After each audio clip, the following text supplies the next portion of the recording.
Buenos dias, buenas tardes, y buenas noches, bonjour, bonsoir. Good morning, good afternoon, good evening, and good night, wherever you may be. Jay Slater Case. As you can tell, I'm trying to get through this video rather rapidly, as it has just been a busy week all around, and the next few days extra busy. So, let me get through what might not happen immediately. Number one, emails, direct messages, etc., etc. Of course, I am way, way behind on those. So if you've written to me recently and you got no response, more than likely I've read it or glanced at it, but just haven't had time. Number two, well, one reason I haven't had time is, for example, yesterday it's been absolutely cracking weather here. We went out cycling with two friends. I mean, all day, and got back absolutely jiggered. And today, not firing on all four cylinders, not firing on all cylinders, whatever number of cylinders I may or may not have. But yeah, just been sort of out and doing things. And shortly in September, both Mrs. Smith and I traveling in some instances to the same place, in some instances to different places. And this is a complication. It takes a lot of planning and forethought to put all those travel arrangements together. At some point, I do hope to get to a Russian speaking area to revamp my Russian, which was at one point почти свободно, kind of fluent, almost fluent. But I'm having to go back to the vocabulary books. So here's my new Russian vocabulary book. You can see it in operation right there. And I just have to go through this and get it back in my head as I go, hopefully, to a Russian speaking area for, well, might be a mini break, but it might not be. It might be some work oriented stuff, or just to be in a different place and enjoy it. So, я здесь, потому что уже мне нужно практиковаться в русском языке. What the hell does that mean? I'm here because I need to practice my Russian language. Моя квартира находится не так уж близко к центру города. My apartment is located not so close to the city centre. There you go. So, for those of you who say that all I do is a Jay Slater case, I've got pages and pages and pages of this vocab book that I am trying to get back into my head for one of the big trips of September. Busy month, September. Anyway, enough bleating about what is going on. Let's get back to someone that does a lot of bleating herself, and that would be Lorree, of course. We've had a series of videos in the dark, Tales from the Crypt, from Lorraine Reeves, one where she was absolutely sloshed. She admitted it. She didn't need to, but it was obvious. I just wanted to draw the comparison between someone that tries to give you some insight, some opinion, some information, a new look on something, and the way I do it, and the way Lorree does it with the effing and blinding and doing it sloshed. I think this shows the difference in attitude towards Accident Group, who, really don't care how they put out their nonsense, and someone like myself that tries to actually present it in a coherent fashion. So, I mean, Lorree's on the right path. She's actually making videos. At some point, she might put her face on camera. Let's see if that happens. And at some point, she might actually do a live, sober, I would hope, where we exchange ideas and she has to think on the spot and answer things on the spot and show us that she really knows the case. Until she does that, she's actually doing it the wrong way round. She's making herself look a fool without actually going out there to engage in a robust and lively exchange of views. But I mean, let's keep pushing her. Come on, Lorree, get on camera, show that you're a human being, show that you can do this sober, show that you are willing to engage. Until then, it's all a little bit of a silly game. I'm in the dark. My name's Lorree. I've been drinking. Let's see how this works. Not great is the answer.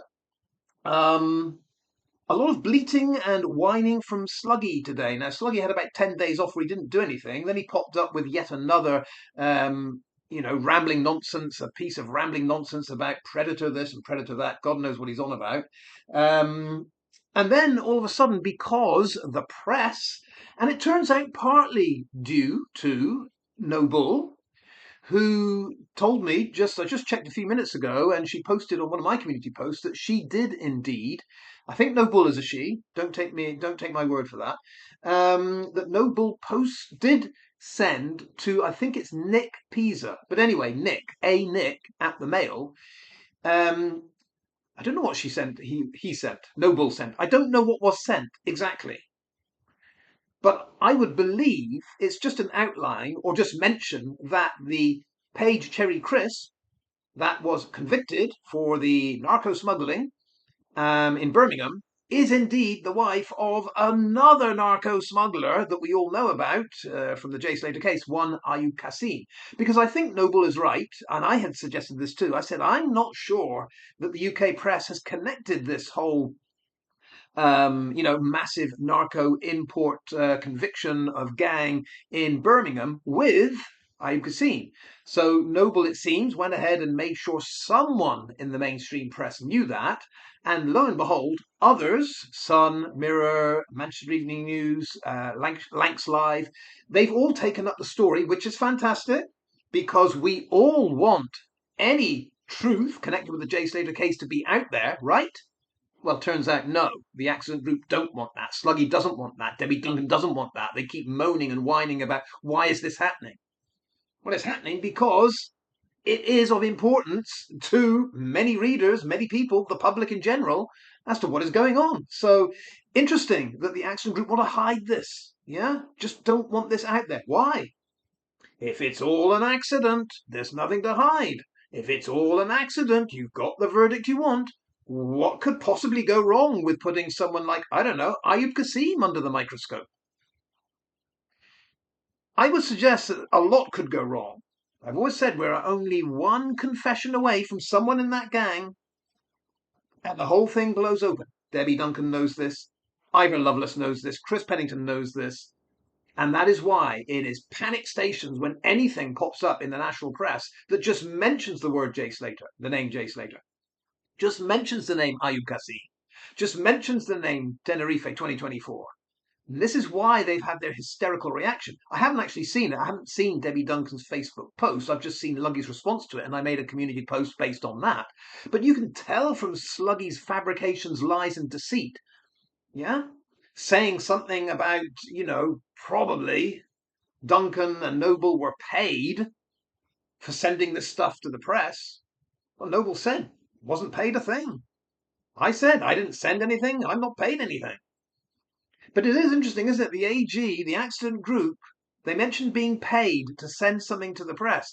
Isn't it funny that their relationship with the press, mainstream media, is always in exchange for payment? They have something to say if you'll pay. Whereas the likes of Noble and myself, our side in general, I would say, it's all about the truth. It's all about justice. It's all about honesty. It's about the things that are actually impossible to put a price on. But in the accident group, we see, oh yeah, I bet they got paid for that. No, Sluggy, no one got paid a thing because we're doing it because it's the right thing to do. I know, different world from the one you live in, but that is reality. So we've had bleating and whining and moaning and wringing of hands from Lorree, bleating and moaning and wringing of hands from Sluggy. That's not the point of the video. Point of the video, I did want to, in the light of Ayub now being back in the national press, as possibly, not for sure, but possibly a link to this round of convictions for narco smuggling through Birmingham Airport, etc., etc. Just a reminder, I think there were 11 of them in the end that were found guilty. Some pled guilty anyway. And then we had Tasia and Paige and Jaden that said they were not guilty, but they were found guilty. And I just speculated. I said, you know what, especially with the ones that pled guilty, it may be that there was some kind of deal on the table that you tell us, this is, the police, the authority speaking, you tell us who is behind this. Yeah? If you plead guilty and you work with us, you cooperate with our investigation, yeah, we can minimize what sentence you might get. And if you don't do that, obviously we can't help you. So I'm just speculating that maybe somewhere along the line, you got 11 of them got convicted. just one of them, maybe just one of them mentioned that the whole Thailand operation could have involved one Ayub Abdul Qasim. Possibly. In which case, if I were Ayub, I would be very, very concerned that some authority somewhere is now zoning in on exactly what this guy Ayub has been up to in the recent past, was up to in the not so recent past, and everything that he might have done since being released from Her Majesty's prison in wherever it was. Peterborough? Don't know. Anyway, yeah, Ayub, time for Ayub to worry. And that's the point. If Ayub is slightly concerned, he should be, then everyone else that was connected to him in any way, any kind of accomplice, whether it be the Penningtons saying, oh, there's nothing to see with this guy's innocent. Uh-huh. Okay. So the likes of the Penningtons put all their chips on the table. We are staking our life fortune that this guy, Ayub Abdul Qasim, is innocent. He might be. But what if he isn't? What if a whole lot of shite gets dug up about Ayub Abdul Qasim? Then all of a sudden doesn't look good for the accident group. It doesn't look good for the likes of anyone that might have cooperated with him, been an accomplice with him, even stood up and vouchsafed the great Ayub himself, Mr. Patience, quack quack.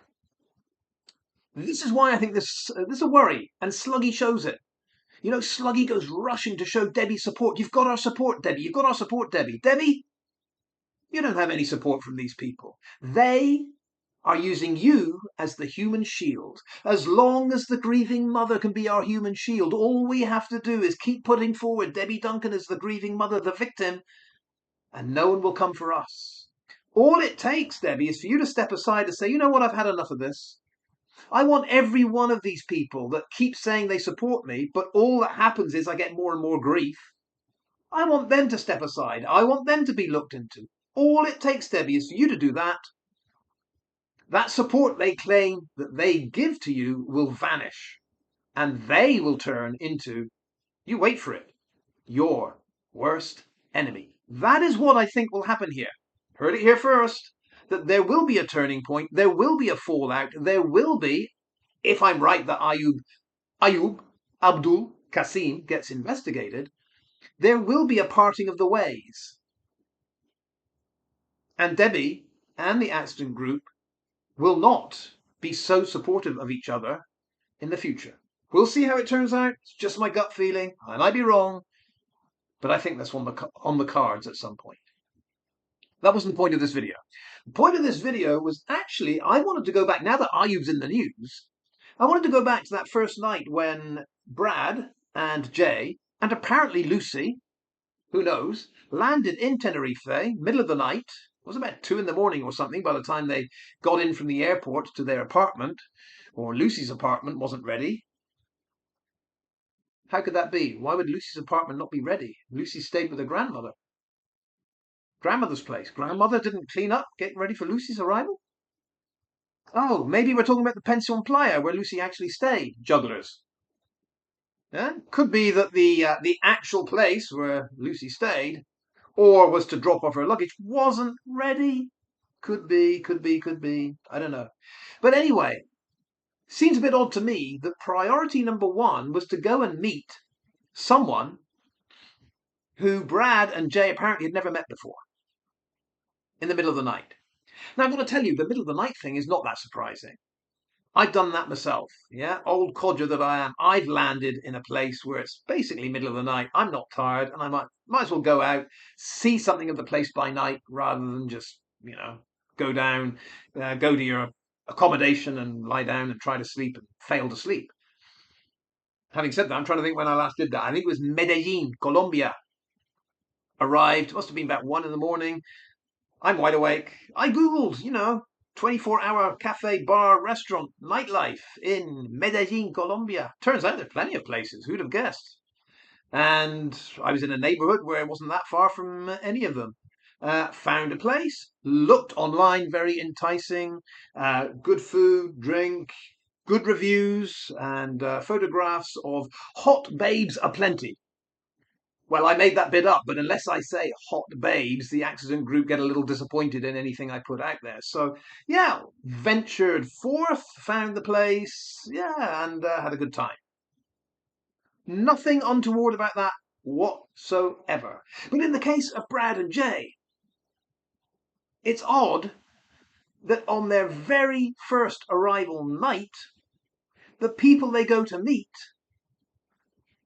are people they've never met before and apparently are there with no connection to them whatsoever. Brad and Jay going for the NRG, the festival. Rocky and Ayub going for, well, they don't like NRG, they don't like the festival, that's not their scene. So why are these people all meeting together first thing on arrival? Let me cut to the chase. Unless that's a business meeting, it makes no sense whatsoever. None.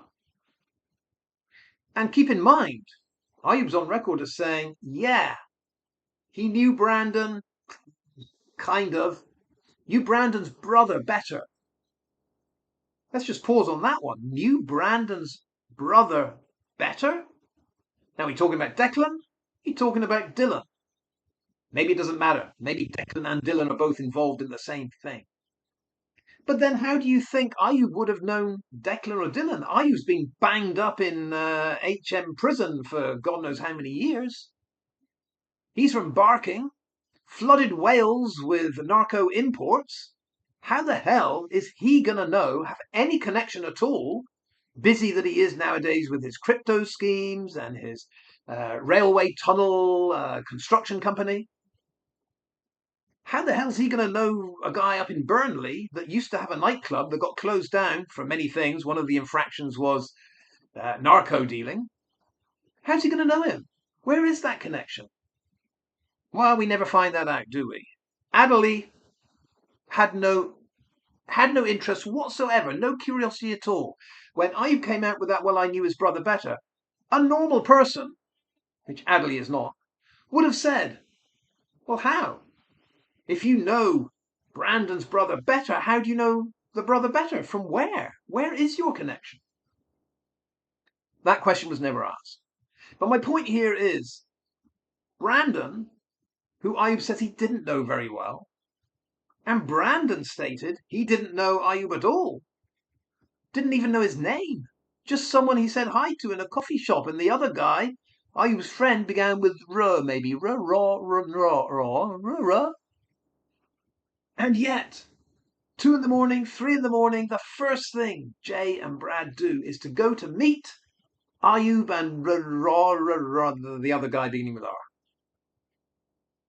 Why? Now, if we turn it around, go back to my story. First time I arrive in Medellin, Colombia, get to my place, midnight, 1 o'clock, go out, see what is happening, the nighttime scene in Medellin, Colombia. Why not? Be a bit odd if I told you, actually, the first thing I did was to meet someone I'd never met before because a friend of mine said that even though they didn't know this guy's name, it might be a good idea to meet this person. You'd say, why don't you just tell us the truth? And I'd say, yeah, it would make a lot more sense if I just told you why I would meet this person at 2 or 3 in the morning. But not in this case. In this case, the Jay Slater case, where Jay Slater died by accident, that goes unexplained. Like I say, no big deal. Brad and Jay are out 2 or 3 in the morning, whooping it up on arrival, lad's holiday. But to me, very, very strange. The first people they meet are people they've never met. They don't know, vaguely connected with Brandon, who is Jay's friend, kind of. It's a business meeting. In my humble opinion, this is a business meeting. Business has to be talked about immediately. It can't wait till the next day, can't wait till the next evening. You land, you dump your stuff, you meet us because we have something to talk about. And I'm just wondering, could it be a serious talking to? Meaning, could Ayub and Rocky not have been the happiest of people at that stage?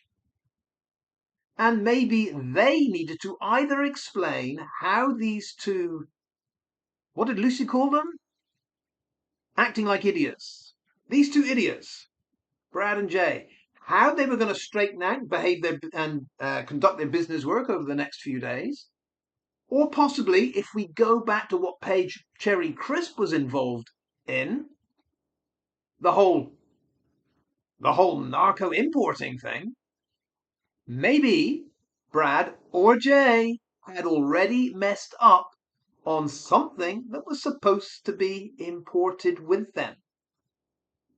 I'm just saying, is it possible, given what I think Ayub set Paige up to do, travel from Thailand, stuff it in your suitcase, you arrive at Birmingham, no one bothers to check these days, just bring it through, you take it to Luton, and then the whole deal is wrapped up?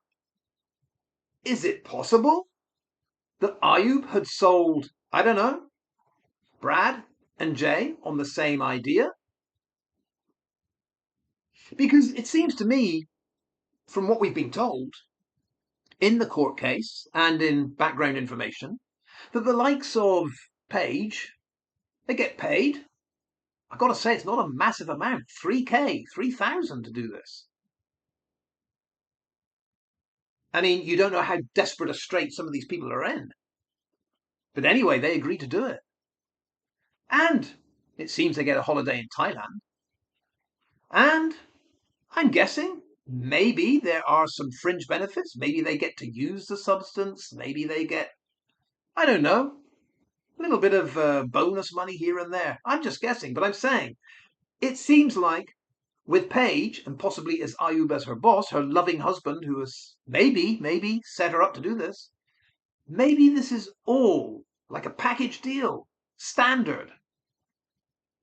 Maybe the whole Thailand via Paris, Charles de Gaulle Airport and on to Birmingham is a little bit more complex than Manchester to Tenerife, but maybe it isn't. Maybe it isn't. Maybe 3K is on the table for whoever agrees to pack their luggage with that stuff and bring it through. And maybe Brad and Jay never did that. Maybe they were just the money mules. But as the money mules, their account had to be all sorted out and finessed by Mr. Crypto Guy himself on that very first night. It was a business meeting, I tell you.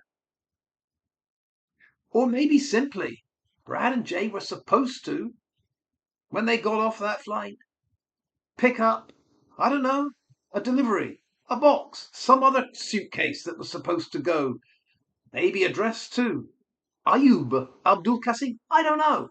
I'm just saying, given what happened to Paige, we can't dismiss that first meeting in Tenerife. Ayub, Rokas, Jay, Brad, could well have been about, why didn't you bring the stuff you're supposed to bring? What went wrong? We heard in the trial, if you missed it, we heard in the trial that Paige was the first one to go through customs and immigration at Birmingham Airport, and she got pulled aside.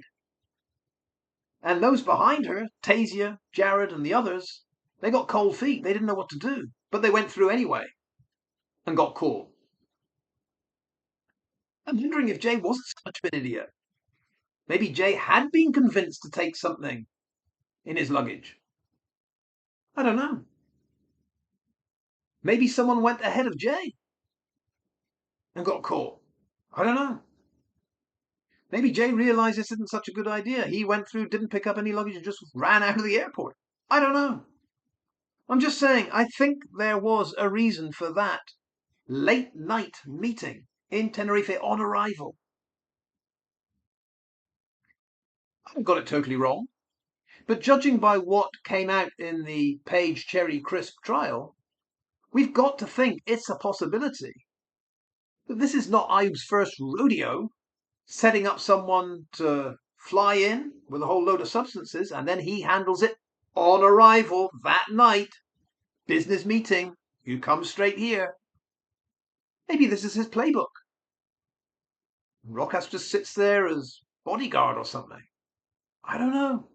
Worth thinking about.